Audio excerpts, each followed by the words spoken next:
আল্লাহ পাক রব্বুল আলামিন এই দুনিয়াটাকে এরকম খেয়াল তামাশা করেছে। ওমাল হায়াতুদ দুনিয়া ইল্লা মাতাউল গুরুর। এই দুনিয়াটা তোমাদের জন্য খেয়াল তামাশা ছাড়া আর কিচ্ছু না। তো যারা বুদ্ধিমান, আল কাইয়িসু মান দানা নাফসাহু ওয়া আমিলা লিমা বা'দাল মাউত। মৃত্যু আসার আগে সেই সময়টাকে কাজে লাগে, সঠিক কাজে লাগে। সারাদিন মোবাইলের পিছনে পড়ে থাকে, গেম, বাজে ছেলেদের সাথে নেশা এগুলা করে না। যারা বুদ্ধিমান তারাই সঠিক পথে পরিচালিত।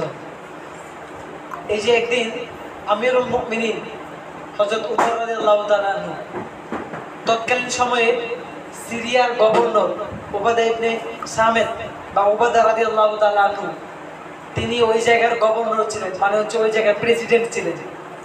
তো তেনার সাথে তিনি সাক্ষাৎ করতে গিয়ে বললেন যে তোমাকে বাড়িতে নিয়ে যাও, তুমি যে সিরিয়ায় থাকো, সিরিয়াতে তুমি প্রেসিডেন্ট এই সিরিয়া, তোমার বাড়িটা কেমন আমি এটা দেখতে যাব, চলো তুমি আমাকে তোমার বাড়িতে নিয়ে যাও।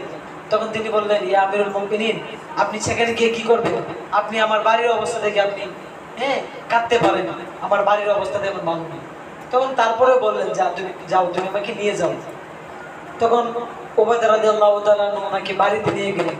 একটা রাষ্ট্রের প্রেসিডেন্ট, ওনার বাড়িটা কেমন শুনো তো। ওনার বাড়িতে গিয়ে উমর রাদিয়াল্লাহু তাআলা ঘরের ভিতরে প্রবেশ করে দেখলেন ঘরের মধ্যে কোনো কিচ্ছু নাই, শুধুমাত্র একটা খাট। তখন আমির উমর রাদিয়াল্লাহু তাআলা অবাক হয়ে জিজ্ঞেস করলেন, তোমার খাদ্য কোথায়, তোমার খাবার কোথায়? তখন উবাদা রাদিয়াল্লাহু তাআলা ইঙ্গিত করে বললেন, ওই দেখি।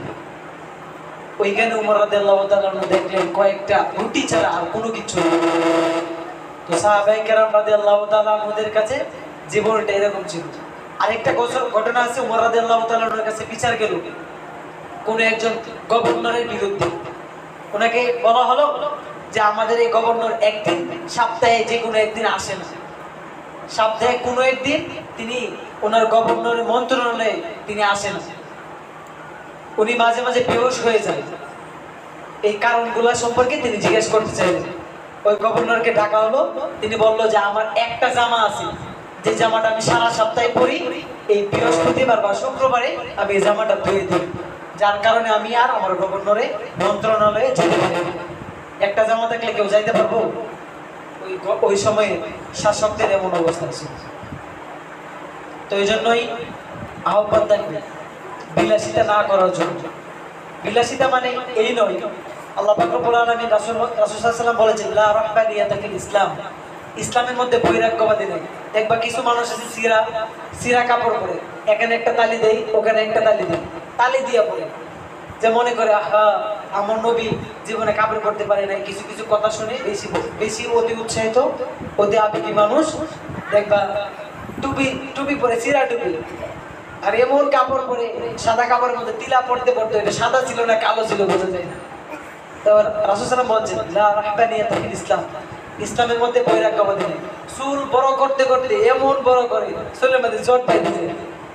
সারা বছরে এমন পীর আছে কিছু সারা বছরে একবার গোসল করে, আর গোসল করার পরে পানিটা মাটির মধ্যে পানি যাইতে পারে, যত মুরিদ থেকে সব মুরিদ পানি খায় ফেলে, যে বরকতের পানি।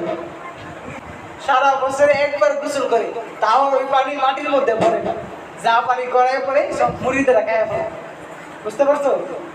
তো এই বৈরাগ্যবাদী ইসলাম সাপোর্ট করে না। আবার ইসলাম অতিরঞ্জিত কোনো সাপোর্ট করে না। আমার 2টা-4টা কাপড় আছে, ধরো 4টা পাঞ্জাবি আছে, আমার জন্য এটাই যথেষ্ট। আমি আরো 5-6টা 6-7টা বানায় ফেললাম, এটা ঠিক নয়। কিন্তু আমার বাসার পাশে রাস্তার মধ্যে অনেক ছেলেরা দেখবো বাবা কাপড় পরতে পারে না, আমার কিছু পুরাতন কাপড় বা তোমাদের কিছু পুরাতন কাপড় ওইগুলো দান করে দেবো, তাদেরকে দিয়ে দিবা উপহার স্বরূপ, ঠিক না? আবার দেখবা অনেকে আছে কোনো কিছুই পরে না, এটাও করা যাবে।